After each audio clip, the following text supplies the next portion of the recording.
ओम शांति। 13 जनवरी 2024। बाबा के महावाक्य।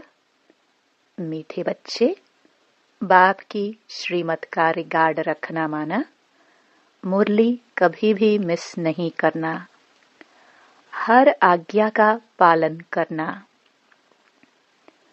प्रश्न: अगर तुम बच्चों से कोई पूछे राजी खुशी हो तो तुम्हें कौन सा जवाब फलक से देना चाहिए? उत्तर: बोलो, परवाह थी पार ब्रह्म में रहने वाले की, वह मिल गया, बाकी क्या चाहिए? पाना था सो पा लिया। तुम ईश्वरीय बच्चों को किसी बात की परवाह नहीं। तुम्हें बाप ने अपना बनाया, तुम्हारे पर ताज रखा, फिर परवाह किस बात की? ओम शांति।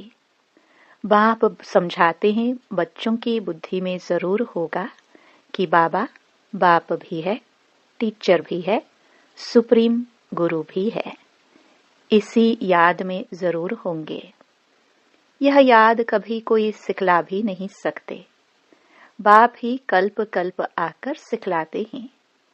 वही ज्ञान सागर पतित पावन भी है। वह बाप भी है, टीचर भी है, गुरु भी है। यह अब समझा जाता है, जबकि ज्ञान का तीसरा नेत्र मिला है। बच्चे भल समझते तो होंगे, परंतु बाप को ही भूल जाते हैं, तो टीचर गुरु फिर कैसे याद आएगा? माया बहुत ही प्रबल है, जो 3 रूप में महिमा होते हुए भी तीनों को भुला देती है। इतनी सर्वशक्तिमान है। बच्चे भी लिखते हैं, बाबा हम भूल जाते हैं, माया ऐसी प्रबल है। ड्रामानुसार है बहुत सहज। बच्चे समझते हैं, ऐसा कभी कोई हो नहीं सकता। वही बाप टीचर सतगुरु है, सच सच। इसमें गपोड़े आदि की कोई बात नहीं। अंदर में समझना चाहिए ना, परंतु माया भुला देती है। कहते हैं हम हार खा लेते हैं, तो कदम कदम में पदम कैसे होंगे? देवताओं को ही पदम की निशानी देते हैं, सबको तो नहीं दे सकते। ईश्वर की यह पढ़ाई है, मनुष्य की नहीं। मनुष्य की यह पढ़ाई कभी हो नहीं सकती। भल देवताओं की महिमा की जाती है, परंतु फिर भी ऊंचते ऊंच एक बाप है। बाकी उनकी बड़ाई क्या है? आज गदाई, कल राजाई। अभी तुम पुरुषार्थ कर रहे हो ऐसा लक्ष्मी नारायण बनने का। जानते हो, इस पुरुषार्थ में बहुत फेल होते हैं। पढ़ते फिर भी इतने हैं जितने कल्प पहले पास हुए थे। वास्तव में ज्ञान है भी बहुत सहज, परंतु माया भुला देती है। बाप कहते हैं अपना चार्ट लिखो, परंतु लिख नहीं पाते हैं। कहाँ तक बैठ लिखे? अगर लिखते भी हैं तो जांच करते हैं 2 घंटा याद में रहे, फिर वह भी उन्हों को मालूम पड़ता है जो बाप की श्रीमत को अमल में लाते हैं। बाप तो समझेंगे। इन विचारों को लज्जा आती होगी, नहीं तो श्रीमत अमल में लानी चाहिए, परंतु 2% मुश्किल चार्ट लिखते हैं। बच्चों को श्रीमत का इतना रिगार्ड नहीं है। मुरली मिलते हुए भी पढ़ते नहीं है। दिल में लगता जरूर होगा, बाबा कहते तो सच है, हम मुरली ही नहीं पढ़ते तो बाकी औरों को समझाएंगे क्या? याद की यात्रा। ओम शांति। रूहानी बाप रूहानी बच्चों को समझाते हैं। यह तो बच्चे समझते हैं बरोबर हम आत्मा हैं, हमको परमपिता परमात्मा पढ़ा रहे हैं। और क्या कहते हैं? मुझे याद करो तो तुम स्वर्ग के मालिक बनो। इसमें बाप भी आ गया, पढ़ाई और पढ़ाने वाला भी आ गया, सदगति दाता भी आ गया। थोड़े अक्षर में सारा ज्ञान आ जाता है। यहाँ तुम आते ही हो इसको रिवाइज करने लिए। बाप भी यही समझाते हैं, क्योंकि तुम खुद कहते हो हम भूल जाते हैं, इसलिए यहाँ आते हैं रिवाइज करने। भल कोई यहाँ रहते हैं तो भी रिवाइज नहीं होता है, तकदीर में नहीं है। तदबीर तो बाप कराते ही हैं। तदबीर कराने वाला एक बाप ही है। इसमें कोई की पास खात्री भी नहीं हो सकती है, न स्पेशल पढ़ाई है। उस पढ़ाई में स्पेशल पढ़ने लिए टीचर को बुलाते हैं। यह तो तकदीर बनाने लिए सबको पढ़ाते हैं। एक एक को अलग कहाँ तक पढ़ाएंगे? कितने ढेर बच्चे हैं। उस पढ़ाई में कोई बड़े आदमी के बच्चे होते हैं तो उन्हों को स्पेशल पढ़ाते हैं। टीचर जानते हैं कि यह डल है, इसलिए उनको स्कॉलरशिप लायक बनाते हैं। यह बाप ऐसे नहीं करते हैं। यह तो एक रस सबको पढ़ाते हैं। वह हुआ टीचर का एक्स्ट्रा पुरुषार्थ कराना। यह तो एक्स्ट्रा पुरुषार्थ किसको अलग से कराते नहीं। एक्स्ट्रा पुरुषार्थ माना ही मास्टर कुछ कृपा करते हैं। ऐसे तो भल पैसे लेते हैं, खास टाइम दे पढ़ाते हैं, जिससे वह जास्ती पढ़कर होशियार होते हैं। यहाँ तो जास्ती कुछ पढ़ने की बात है ही नहीं। इनकी तो बात ही नहीं है। एक ही महामंत्र देते हैं, मन मना भव। याद से क्या होता है यह तो समझते हो। बाप ही पतित पावन है, जानते हो उनको याद करने से ही पावन बनेंगे। अब तुम बच्चों को ज्ञान है, जितना याद करेंगे उतना पावन बनेंगे। कम याद करेंगे तो कम पावन बनेंगे। यह तुम बच्चों के पुरुषार्थ पर है। बेहद के बाप को याद करने से हमको यह लक्ष्मी नारायण बनना है। उन्हों की महिमा तो हर एक जानते हैं, कहते भी हैं आप पुण्य आत्मा हो, हम पाप आत्मा हैं। ढेर मंदिर बने हुए हैं, वहां सब क्या करने जाते हैं? दर्शन से फायदा तो कुछ भी नहीं। एक दो को देख चले जाते हैं, बस दर्शन करने जाते हैं। फलाना यात्रा पर जाता है, हम भी जावे, इससे क्या होगा? कुछ भी नहीं। तुम बच्चों ने भी यात्रा ये की है। जैसे और त्योहार मनाते हैं, वैसे यात्रा भी एक त्योहार समझते हैं। अभी तुम याद की यात्रा भी एक त्योहार समझते हो। तुम याद की यात्रा में रहते हो। अक्षर ही एक है, मन मना भव। यह तुम्हारी यात्रा अनादि है। वह भी कहते हैं वह यात्रा हम अनादि करते आए हैं, परंतु तुम अभी ज्ञान सहित कहते हो हम कल्प कल्प यह यात्रा करते हैं। बाप ही आकर यह यात्रा सिखलाते हैं। वह चारों धाम जन्म बाय जन्म यात्रा करते हैं। यह तो बेहद का बाप कहते हैं मुझे याद करो तो तुम पावन बन जाएंगे। ऐसे तो और कोई भी नहीं कहते कि यात्रा से तुम पावन बनेंगे। मनुष्य यात्रा पर जाते हैं तो वह उस समय पावन रहते हैं। आजकल तो वहां भी गंद लगा पड़ा है, पावन नहीं रहते। इस रूहानी यात्रा का तो किसको पता नहीं है। तुमको अभी बाप ने बताया है, यह याद की यात्रा है सच्ची। वह यात्रा का चक्कर लगाने जाते हैं, फिर भी वैसे का वैसा बन जाते हैं। चक्कर लगाते रहते हैं। जैसे वास्को ड गामा ने सृष्टि का चक्कर लगाया, यह भी चक्कर लगाते हैं ना। गीत भी है ना, चारों तरफ लगाए फेरे, फिर भी हरदम दूर रहे। भक्ति मार्ग में तो कोई मिला नहीं सकते। भगवान कोई को मिला नहीं, भगवान से दूर ही रहे। फेरे लगाकर फिर भी घर में आकर 5 विकारों में फंसते हैं। वह सब यात्राएं हैं झूठी। अभी तुम बच्चे जानते हो, यह है पुरुषोत्तम संगम युग, जबकि बाप आए हैं।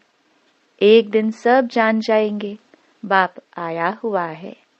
भगवान आखिरी मिलेगा, लेकिन कैसे, यह तो कोई भी जानते नहीं। यह भी मीठे मीठे बच्चे जानते हैं कि हम श्रीमत पर इस भारत को फिर से स्वर्ग बना रहे हैं। भारत का ही तुम नाम लेंगे। उस समय और कोई धर्म होता नहीं, सारी विश्व पवित्र बन जाती है। अभी तो ढेर धर्म है। बाप आकर तुमको सारे झाड़ का नॉलेज सुनाते हैं, तुमको स्मृति दिलाते हैं।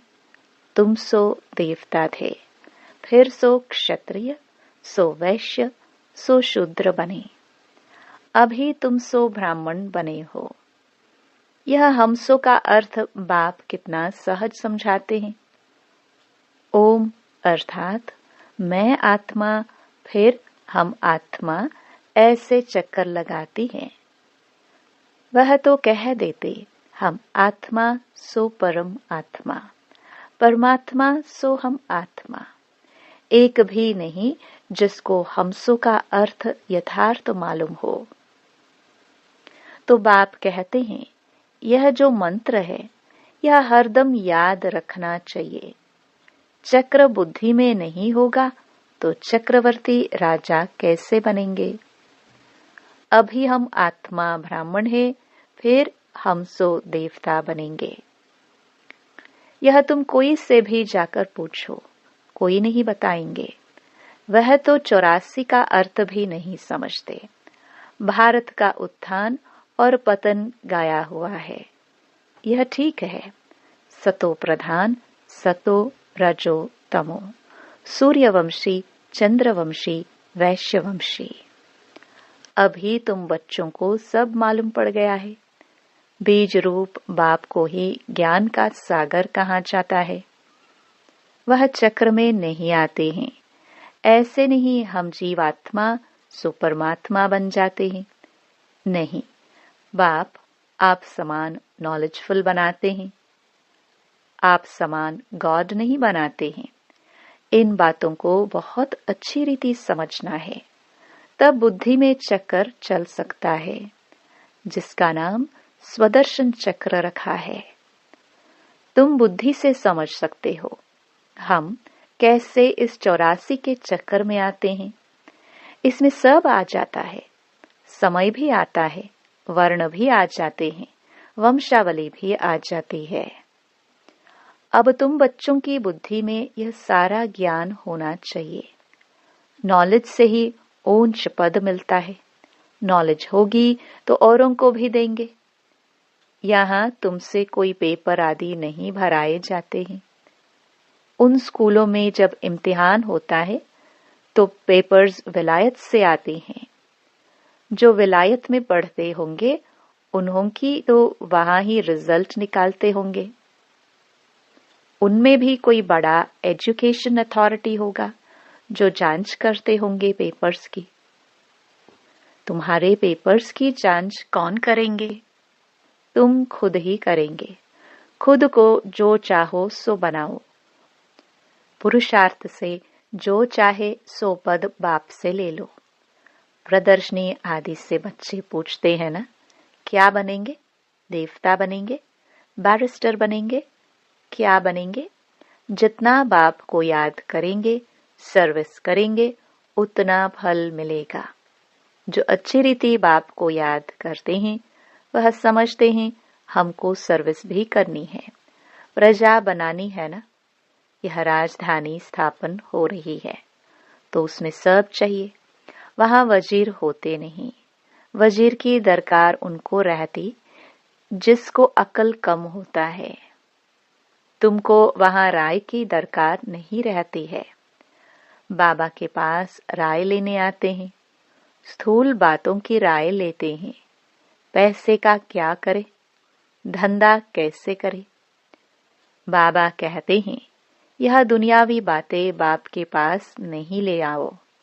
हाँ, कहाँ दिल शिकस्त बन न जाए तो कुछ न कुछ आथत देकर बता देते हैं। यह कोई मेरा धंधा नहीं है, मेरा तो ईश्वरीय धंधा है तुमको रास्ता बताने का। तुम विश्व का मालिक कैसे बनो? तुमको मिली है श्रीमत, बाकी सब हैं आसुरी मत। सतयुग में कहेंगे श्रीमत, कलयुग में आसुरी मत। वह है ही सुखधाम, वहां ऐसे भी नहीं कहेंगे कि राजी खुशी हो, तबीयत ठीक है। यह अक्सर वहां होते नहीं। यह यहाँ पूछा जाता है, कोई तकलीफ तो नहीं है, राजी खुशी हो। इसमें तो बहुत बातें आ जाती हैं। वहां दुख है ही नहीं जो पूछा जाए। यह है ही दुख की दुनिया। वास्तव में तुमसे कोई पूछ नहीं सकते। भल माया गिराने वाली है तो भी बाप मिला है ना। तुम कहेंगे क्या तुम खुश खैराफत पूछते हो? हम ईश्वर के बच्चे हैं, हमसे क्या खुश खैराफत पूछते हो? परवाह थी पार भ्रम में रहने वाले बाप की, वह मिल गया, फिर किसकी परवाह? यह हमेशा याद करना चाहिए। हम किसके बच्चे हैं? यह भी बुद्धि में ज्ञान है कि जब हम पावन बन जाएंगे तो फिर लड़ाई शुरू हो जाएगी। तो जो भी तुमसे कोई पूछे कि तुम खुश राजी हो, तो बोलो हम तो सदैव खुश राजी हैं। बीमार भी हो तो भी बाप की याद में हो। तुम स्वर्ग से भी जास्ती यहाँ खुश राजी हो, जबकि स्वर्ग की बादशाही देने वाला बाप मिला है जो हमको इतना लायक बनाते हैं, तो हमको क्या परवाह रखी है? ईश्वर के बच्चों को क्या परवाह? वहां देवताओं की भी परवाह नहीं। देवताओं के ऊपर तो है ईश्वर। तो ईश्वर के बच्चों को क्या परवाह हो सकती है? बाबा हमको पढ़ाते हैं। बाबा हमारा टीचर सतगुरु है। बाबा हमारे ऊपर ताज रख रहे हैं, हम ताजधारी बन रहे हैं। तुम जानते हो हमको विश्व का ताज कैसे मिलता है? बाप नहीं ताज रखते, यह तो तुम जानते हो। सतयुग में बाप अपना ताज अपने बच्चों पर रखते हैं, जिसको अंग्रेजी में कहते हैं क्राउन प्रिंस।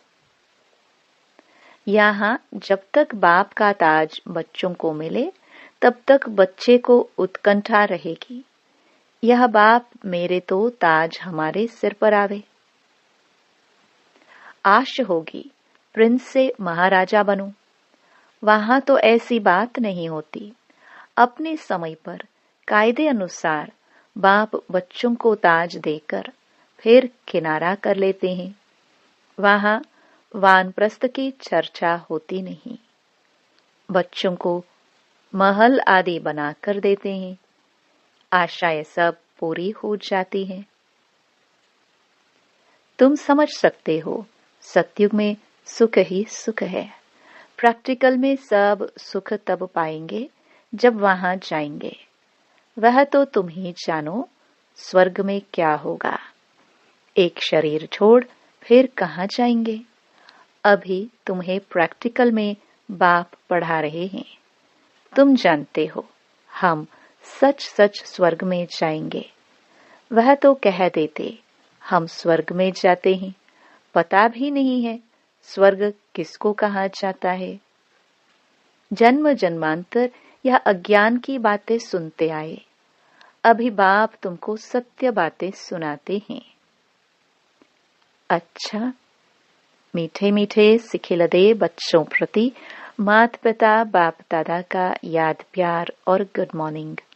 रूहानी बाप की रूहानी बच्चों को नमस्ते। धारणा के लिए मुख्य सार। पहला, सदा राजी खुशी रहने के लिए बाप की याद में रहना है। पढ़ाई से अपने ऊपर राजाई का ताज रखना है। दूसरा, श्रीमत पर भारत को स्वर्ग बनाने की सेवा करनी है। सदा श्रीमत का रिगार्ड रखना है। वरदान।